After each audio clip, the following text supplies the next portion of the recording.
December 3rd, 2025, Tokyo. Yuji Itadori sits on a rooftop eating a convenience store rice ball watching the sunset. He's been through hell. Eaten cursed fingers, died twice, watched friends die, and fought monsters that would break most people's minds. But right now, in this moment, he's just a teenager trying to enjoy a quiet meal. But let's change one thing. During a mission in Los Angeles, Yuji's battle with a special grade curse is caught on camera. The footage goes viral. A pink-haired kid moving faster than the eye can track, punching through concrete, taking hits that would kill a normal human. But what really terrifies the intelligence agencies is the secondary footage. Moments where Yuji's face shifts, where strange markings appear on his skin, where he moves with a cruelty completely unlike the kid they've been watching. They don't know about Sukuna. They don't know about cursed energy or jujutsu sorcerers. All they know is that there's a teenager on American soil who can level buildings and occasionally transforms into something far worse. The president authorizes containment by any means necessary. So, what happens when the vessel of the King of Curses faces off against the US military? Here's the thing about Yuji. He's not Gojo. He's not invincible. He's a kid with superhuman abilities who can absolutely be hurt, but can be hurt and can be stopped are very different things. 8 a.m., downtown Los Angeles. Yuji is trying to find the jujutsu sorcerer who was supposed to extract him when LAPD SWAT surrounds his position. Officers with MP5 submachine guns and AR-15 rifles take aim from behind armored vehicles. Each 9mm round carries about 500 joules. The 5.56mm rifle rounds deliver 1,800 joules, enough to drop any normal human. Yuji is not a normal human. Before eating Sukuna's finger, Yuji was already a physical freak. He threw a shot put hard enough to bend the metal frame of a soccer goal and ran 50 meters in 3 seconds flat. That's faster than Usain Bolt's top speed, sustained. After consuming multiple fingers of the King of Curses, his physical abilities multiplied exponentially. In the anime, he trades blows with special grade curses that can demolish buildings with casual attacks. The SWAT team opens fire. Yuji doesn't try to tank the bullets. He's tough, but he's not bulletproof. Instead, he moves. To the officers, he simply vanishes. One moment he's in their sights, the next he's behind them, and their weapons are in pieces on the ground. He's pulled his punches so carefully that not a single officer is seriously injured, just disarmed and very, very confused. Yuji doesn't want to fight these people. He can tell they're not cursed spirits, not evil, just scared humans doing their jobs. He tries to explain, but nobody speaks Japanese, and his English is limited to phrases he learned from movie subtitles. 8:30 a.m., the National Guard mobilizes from Los Alamitos. Humvees mounted with M2 Browning 50 cals roll into the city. Each 50 caliber round delivers 18,000 joules, enough to punch through engine blocks and light armor. Behind them, soldiers set up M240 machine guns and ready AT-4 rocket launchers. The 50 cals open up. Yuji reinforces his body with cursed energy, a technique all jujutsu sorcerers learn to survive combat with curses. In the series, this reinforcement lets sorcerers survive impacts that would pulverize normal humans. The heavy rounds hit him like baseball bats instead of death sentences, bruising but not penetrating. The AT-4 gunner fires. The 84mm rocket screams toward Yuji at 950 feet per second, designed to penetrate 17 inches of rolled steel armor. Yuji sees it coming. His combat perception, honed through battles with Todo, Mahito, and countless curses, processes threats faster than normal humans can blink. He sidesteps, grabs the rocket mid-fight, and redirects it into an empty parking structure where it detonates harmlessly. Yes, he just caught a rocket. In the Shibuya arc, Yuji fought Choso, a death painting who could manipulate his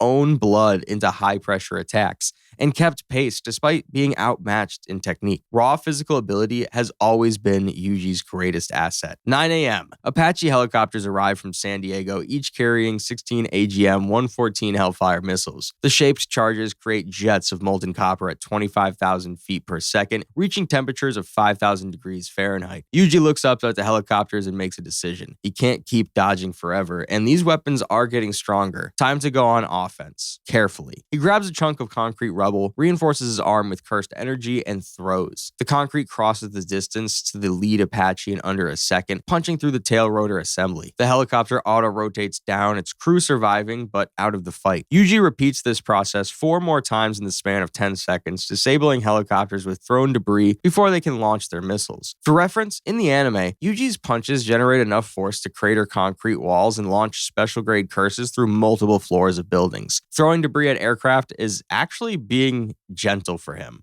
10 a.m. The Pentagon is watching satellite feeds with growing alarm. This kid, this teenager, has disabled helicopters, shrugged off heavy weapons fire, and moved fast enough to catch rockets. And he still hasn't killed anyone. Analysts are confused by that last part. Everything about his capabilities says lethal threat, but his behavior says trying really hard not to hurt people. They authorize armor support. M1 Abrams tanks roll into Los Angeles, their 120mm smoothbore cannons tracking Yuji as he rests on a rooftop, clearly exhausted and frustrated. These 70-ton behemoths fire sabot rounds, tungsten darts at Mach 5 with 12 megajoules of kinetic energy. The first tank fires. Yuji leaps from the rooftop, the tungsten dart missing him by inches and punching through the building behind him. He lands on the tank's turret before the crew can reload, punches through the hatch, not to hurt the crew, but to disable the firing mechanism, and leaps to the next tank. In under a minute, 5 Abrams tanks are disabled, their main guns crumpled like aluminum cans, their crews shaken but alive. Yuji's fought Mojito,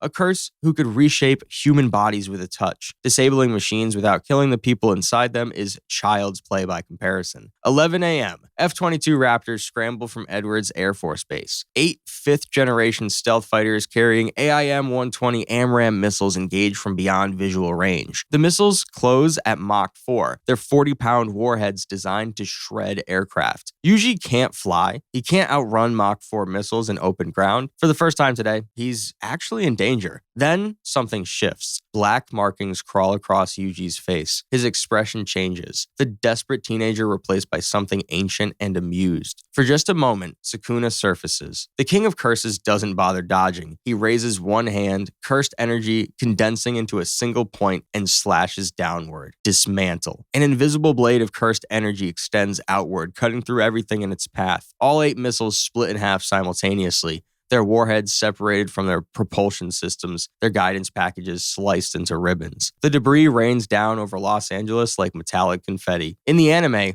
Sukuna's dismantle technique cuts through special-grade curses like paper. It's carved Mahoraga, an entity that's never been defeated in the history of Jujutsu, into pieces. Missiles are nothing. Then Sukuna recedes, and Yuji is back, looking horrified at what just happened. He didn't mean to let Sukuna out. He never means to, but when death is certain, the King of Curses has a way of ensuring his vessel survives. 12 p.m. The president convenes an emergency meeting. Satellite footage shows 2 distinct entities inhabiting the same body, one trying to minimize casualties, one casually slicing missiles out of the sky with invisible attacks.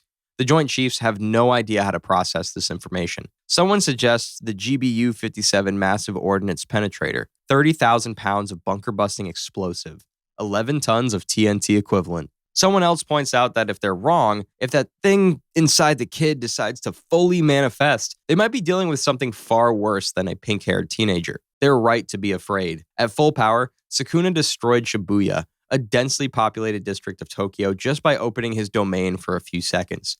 His malevolent shrine manifests guaranteed hit-slashing attacks across a 200-meter radius, cutting everything within range into ribbons.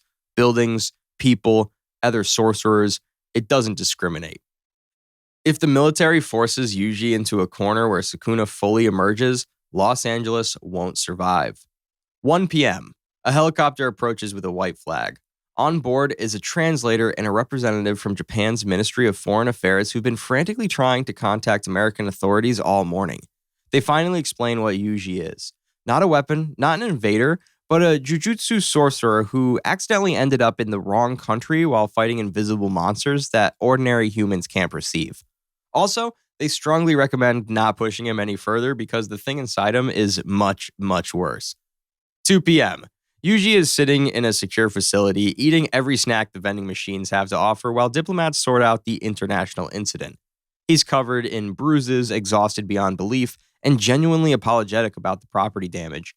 The soldiers guarding him are thoroughly confused by this kid who took 50 cal rounds to the chest and is now excitedly discovering what a Twinkie is. Final assessment, the US military versus Yuji Itadori is a fight they could technically win if they went nuclear, if Sukuna didn't intervene, and if they were willing to accept massive casualties to take down one teenager. But the real question isn't whether they could beat Yuji, it's whether they could survive what comes out if they try too hard. Yuji alone is a superhuman threat, faster, stronger, and tougher than anything the military has faced, but Yuji with Sukuna lurking inside is a potential extinction event. The King of Curses once fought and killed Jujutsu sorcerers so powerful that it took the combined efforts of the golden age of Jujutsu just to seal him, and sealing isn't killing. The military's best move was exactly what they did. Stand down, talk, and let the kid go home. Because the alternative isn't defeating a monster, it's creating one. That's all I had. If you want to see what happens when Kratos fights the entire US military, click the video on screen now. Thanks for watching.